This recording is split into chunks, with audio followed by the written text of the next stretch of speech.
Hi viewers, எல்லோருக்கும் வணக்கம். இன்னைக்கு சின்ன மருமகள் நாடகத்தில் சேது கோவமாக ரூமுக்குள்ளே அப்படியே கத்திக்கிட்டு தமிழோட ஃபோட்டோவை எடுத்து தூக்கி போட்டு அவங்க கல்யாண ஃபோட்டோவெல்லாம் உடைக்கிறாரு.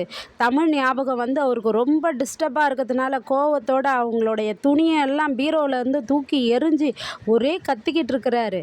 ஏன்டி இது மாதிரி பண்ண, எதுக்குடி இப்படி பண்ண, நீ இப்படி பண்ணதுனால தானேடி அப்பாவுக்கு இப்படி ஒரு நிலமை வந்துச்சு, அப்பா ஜெயிலுக்குள்ளே போயிட்டாரு, எதனாலடி இப்படி செஞ்ச நீ அப்படின்னு சொல்லிட்டு கோவத்தோட எல்லாத்தையும் உடச்சி நாசம் பண்ணுறாருங்க வீட்டுக்குள்ளே.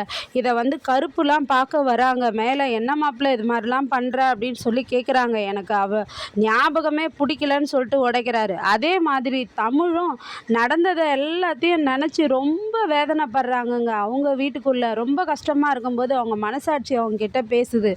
தமிழ், என்னாச்சு உனக்கு? உனக்குன்னு ஒரு லட்சியம் ஒன்று இருக்குது, அதை மறந்துட்டியா? நீ நல்லா படிக்கணும்னு நினச்ச, இந்த மாநிலத்திலேயே முதல் மார்க் வாங்கணும்னு நினச்ச, ஒரு டாக்டர் ஆகணும்னு நினச்ச, இப்போ அது எல்லாம் நடந்துச்சு இல்லை? நீ நல்லா பெரிய டாக்டராக ஆகி உன் வயிற்றில் இருக்கிற பிள்ளைய நல்லா வளர்க்குறதுக்கு நீ பெரிய டாக்டராக ஆக வேணாவா?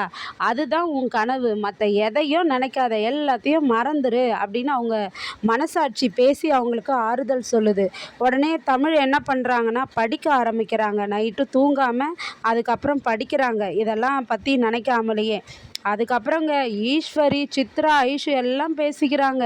ஐஷு சொல்கிறாங்க, ஆண்டி ஏதோ சின்னதாக ஒரு விஷயம் நடக்கும், மாமா கோச்சிக்கிட்டு திட்டுவார் அவளை தமிழன் நினச்சா, ஆனால் இவ்வளோ பெரிய விஷயம் நடந்துச்சு பாரு, தமிழ் சேது பிரிஞ்சிட்டாங்க, இந்த அமைச்சருக்கு அமைச்சர் பதவி ஸ்னோகாவாக ஆயிடுச்சு, அதுவும் இல்லாமல் அவர் ஜெயிலுக்கு போயிட்டாரு, என்னென்னவோ நடந்துருச்சு ஆண்டி அப்படின்றாங்க.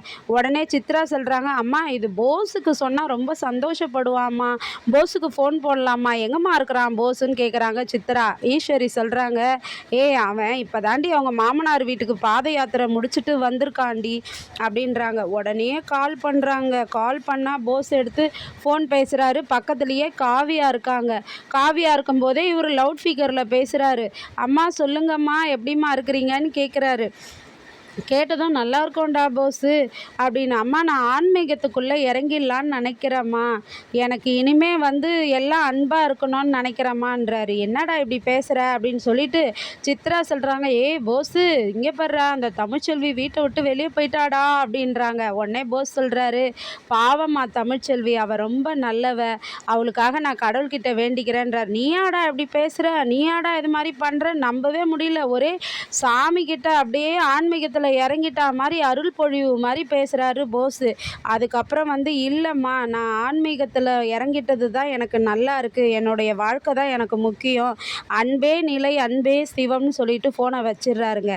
இதை கேட்டுட்ருக்காங்க காவியா. காவியா பார்த்து போஸ் கிட்ட சொல்கிறாங்க, மாற்றன்றது மாறாததுன்னு சொல்லுவாங்க, ஆனால் உங்களுடைய மாற்றம் எனக்கு ரொம்ப இப்போ பிடிச்சிருக்கு, இது மாதிரியே எப்பவுமே நீங்கள் இருக்கணுங்க அப்படின்றாங்க.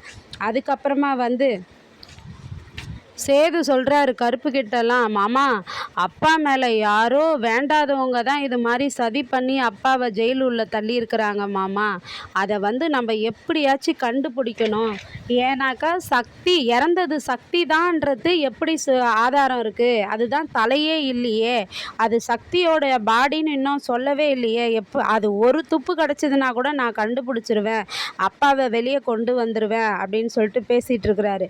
அப்புறம் தமிழ் காலேஜ் கிளம்புறாங்கங்க. காலேஜ் கிளம்பும்போது அவங்க அம்மா வந்து செல்லப்பாண்டி கிட்ட புலம்புறாங்க, இவன் என்னங்க நிறமாச புள்ளத்தாச்சிக்காரி காலேஜுக்கு போகிறாளங்க, செல்லப்பாண்டி நான் சொல்கிறேங்க மா, தமிழ்கிட்ட நான் சொன்னால் கேட்கணும்னு செல்லப்பாண்டி சொல்கிறாரு. அப்புறம் தமிழ் வந்து காலேஜுக்கு போயிட்டு வரேன்றாங்க. அவங்க அப்பா சொல்கிறாரு, தமிழே நீ எப்படிம்மா போவ நடந்து, அங்கே இருக்கும்போது நீ காரில் போவம்மா, இப்போ வந்து பஸ்ஸில் போகணும், நிறமாசமாக இருக்கிறேன்றாங்க. உடனே தமிழ் சொல்கிறாங்க, அப்பா நான் காலேஜுக்கு போகிறது என்னப்பா இருக்குது, நான் இன்னும் கொஞ்சம் தூரத்தில் போய் பஸ் ஏறி போகிறேன்றாங்க. அவங்க அம்மா சொல்கிறாங்க, இல்லை தமிழ் நீ வயிற்றில் பிள்ளைய வச்சுட்ருக்க தமிழ் அப்படின்றாங்க. அம்மா கர்ப்பமாக இருக்கும்போது ஒரு கர்ப்பம் வந்து படிப்புக்கு தடையாக இருக்கக்கூடாதும்மா, அதே மாதிரி நான் இப்போ எப்படி காலேஜுக்கு போகிறேனோ அதே மாதிரி எனக்கு டெலிவரி ஆகி எனக்கு குழந்த பிறந்தாலும் அந்த குழந்தை எனக்கு படிப்புக்கு தடையாக இல்லாமல் நான் அதுக்கப்புறமும் காலேஜுக்கு போகணும்மா, நான் முதல்ல நல்லா படிக்கணும்மா அப்படின்னு சொல்லிட்டு போகிறாங்க. அதுக்கப்புறம் நாளைக்கு வந்து என்னென்ன நடக்குதுன்னு மீண்டும் தொடர்ந்து காத்திருப்போம். நன்றி, வணக்கம்.